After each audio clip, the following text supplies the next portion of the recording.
very much, Chair. Is it on? I request that we get seated.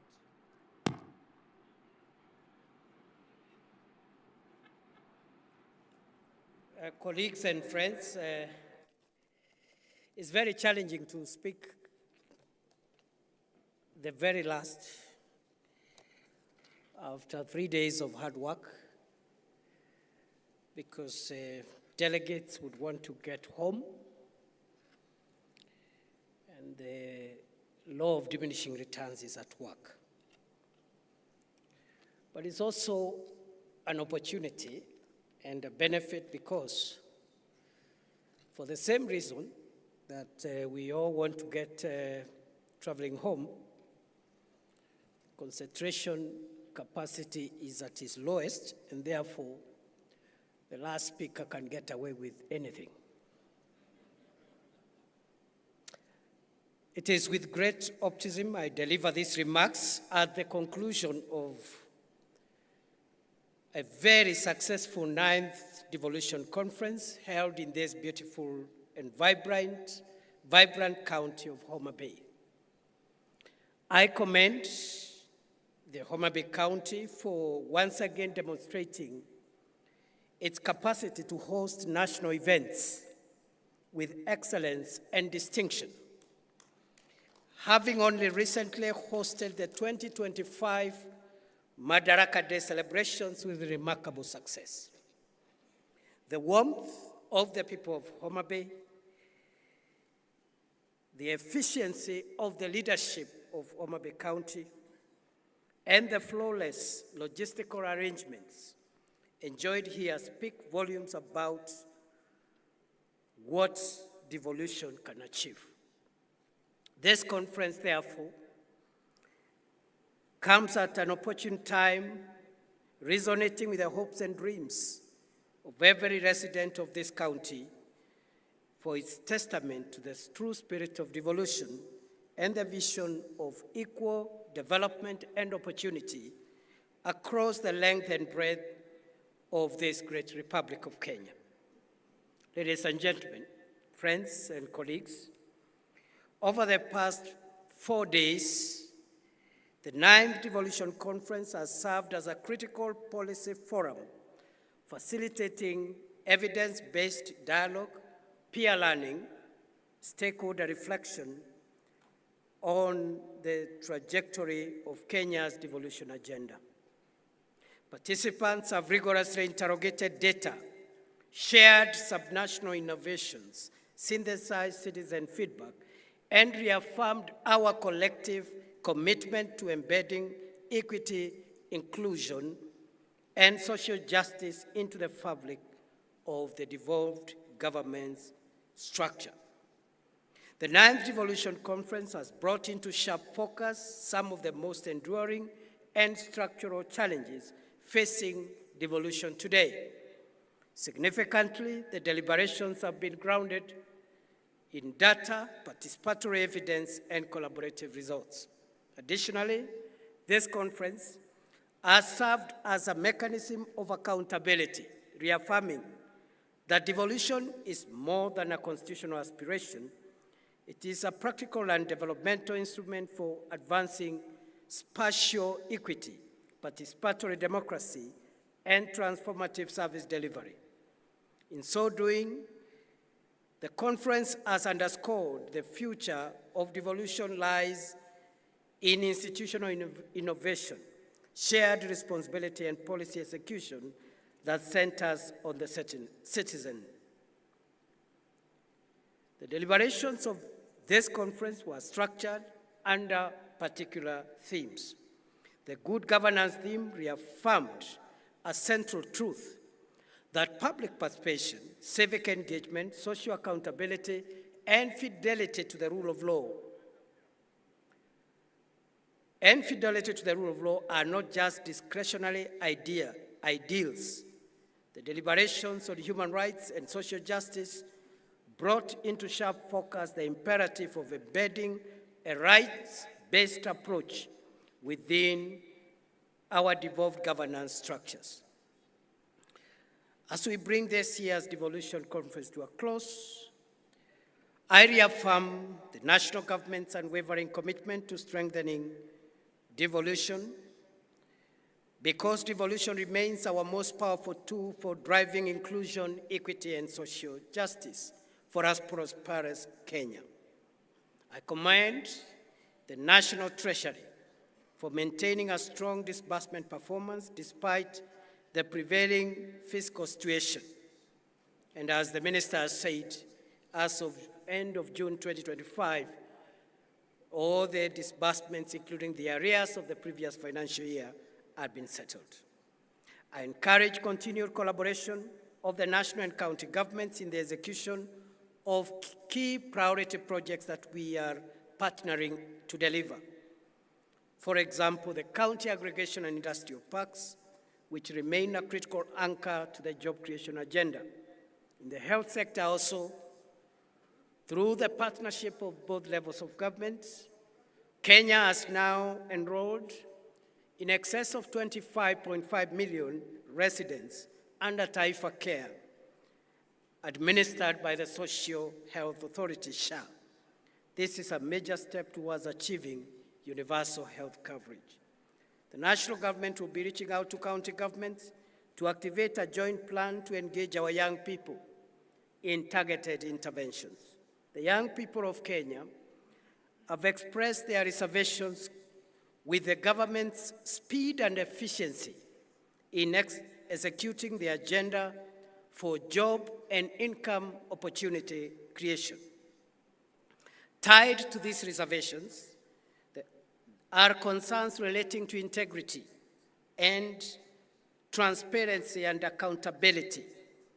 There is need, therefore, for greater level of engagement with our young people, and I commend this conference for starting the conversations with and involving the young people. And I hope this will be a culture in our country so that going forward we can have regular sessions of engagement across generations, across gender, across other divisions to build a stronger country. Going forward, the youth will play a very important role in Kenya's social transformation.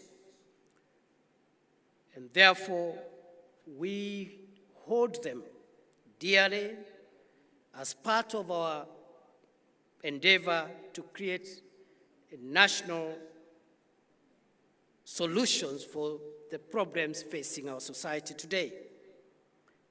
The government does not brush over the concerns raised by young people. Instead, we are committed to securing spaces for dialogue and continuous consultations to ensure that we enhance trust in the institutions of government. And when I say government, it is the two levels of government. This we must do in concert, not in confrontation. Distinguished guests, fellow leaders, friends of devolution, fellow countrymen and friends, allow me to end my remarks by just off the cuff saying that, in summary, the things that will underpin our progress as a nation going forward into the 21st century, in my view, the place of young people, the youth of the nation and the youth of this continent, will be critical in underwriting and defining our common future. So as we even center devolution on the people and on the citizen, the young person, the youth, for various advantages that they hold against other generations, they will play a very important part in defining our common future. Technology will also play an important part. And finally, to bridge the resource and financing gaps that we are experiencing in the public sector, in the two levels of government, the three arms of government, the partnerships between the public and private sector in terms of raising resources and financing the provision of services and projects is going to be critical. And therefore, the youth, technology, and partnerships will define Kenya's and Africa's 21st century. Secondly, I say this without any fear of contradiction, that of all the innovations of the Constitution of Kenya 2010, the most profound innovation and the crown jewel of our current Constitution is devolution. And this is a good opportunity, therefore, to pay tribute to a great son of this county, the late Dr. Crispin Odhiambo, who laid his life in the fight for a devolved Kenya and a more equitable Kenya. And I have had the moment to witness the remembrance that has been placed by the county government of Homa Bay and the Council of Governors at the Bay in honor of a great son of Homa Bay, Dr. Crispin Odhiambo. May his soul rest in eternal peace. I am also conscious of the milestones we have achieved in the last so many years under this devolved system. The structures and the relationships among institutions are work in progress, and there are a lot of positive stories around devolution. The latest achievement has been the signing into law of a bill granting financial autonomy to our county assemblies so that they can provide effective, as opposed to vindictive, oversights over the executive at the county level. We hope that the county assemblies will use those resources to perfect their constitutional role of oversight and also of representation and legislation.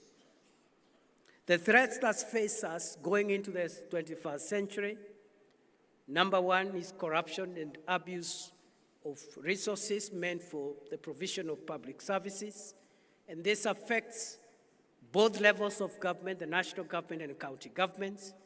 It affects all the arms of government, the executive at both levels, the legislature at both levels of government, and the judiciary, which is not devolved. No one is spared. It affects and it has permitted into private sector, civil society, academia, and into the citizenry of our country. And time has come for us to face head-on the threat of corruption and the danger it poses for the sustainability of our democracy and of our country. We are also facing the risk of sectarianism and subnational interests that are sometimes ethnic-oriented and in many times attempt to undermine and claw back on national unity and the cohesion of our country. We must also be alive to the grave risk posed by violence and extreme behavior that is processed through violent means. Therefore, violent extremism today is not around religious fundamentalism only, but we are witnessing also political intolerance and extremism, where disagreements on national issues, including national problems, are processed through violent behavior. That, in my very humble submission, fellow Kenyans, poses grave danger to the sustainability of Kenya and Africa as we move to the 21st century. Therefore, the triple risks of corruption, sectarianism, especially ethnic sectarianism, and violent extremism, including politics and political issues being processed through violence, those three risks stand on the way to our prosperity as we look into the 21st century. But as I have said, good people, we have the benefits, the advantage, the resources, and the largesse of a huge and educated young population, a hub for technology and innovation in our country, and the growing harmonization of the resources across public and private sector to produce enough resources to deliver services. We have a good constitutional order whose crown jewel is devolution, and increasingly the relationships between all institutions in devolution is work in progress, and there's a lot of success stories for us to learn from. It is therefore a great privilege for me to stand before you, fellow Kenyans and friends, in this land of Homa Bay County, a land that has produced very many great Kenyans, the late Tom Mboya, a great nationalist who fought for the independence of our country. We recently buried Phoebe Asio, Mama Phoebe Asio, who did a great job towards the empowerment of women and the recognition of equality across gender. But we have present-day heroes. What our sister Gladys Wanga has done is to affirm and confirm that what a man can do, a woman can do better. My sister, you have dignified the leadership of women.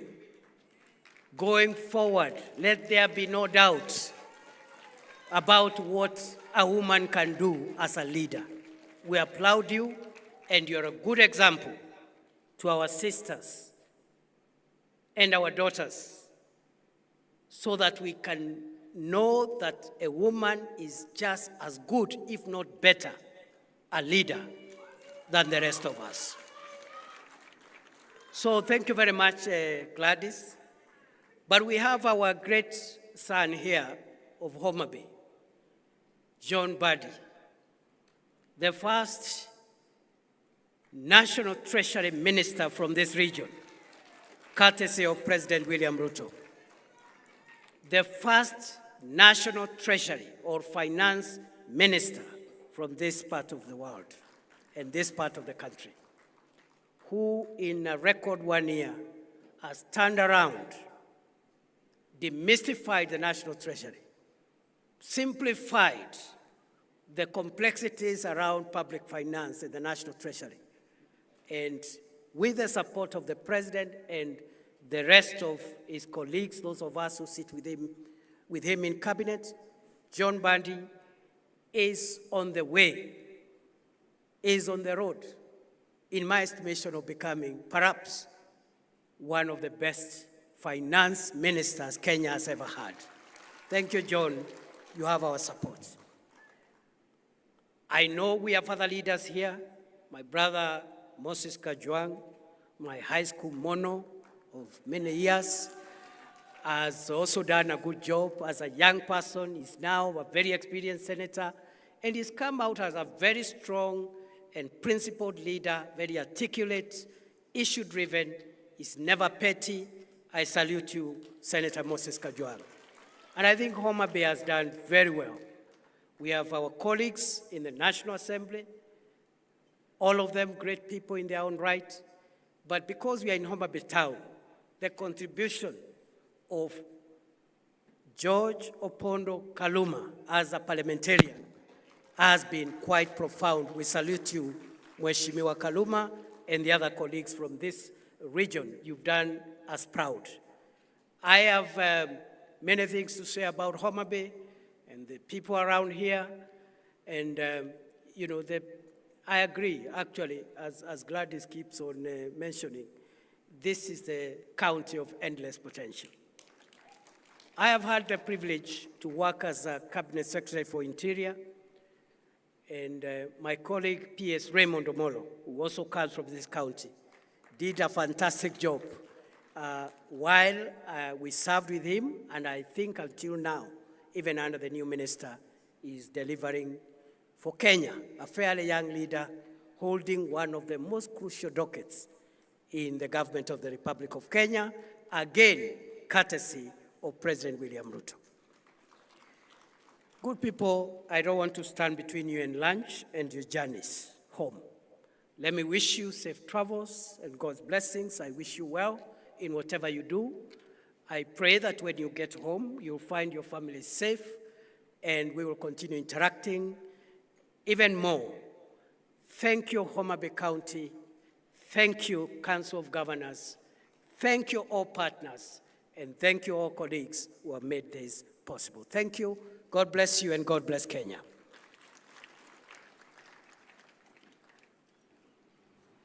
Your Excellency, will kindly request you to remain up on stage as we do the launch. And I am reminded now that the 9th Biennial Devolution Conference is now officially closed. Thank you.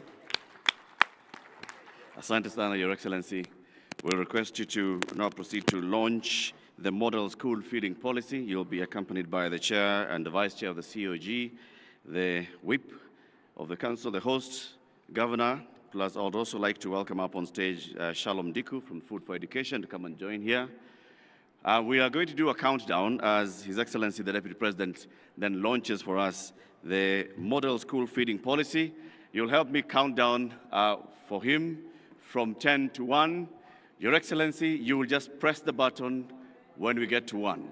Shall we count from 10, 9, 8, 7,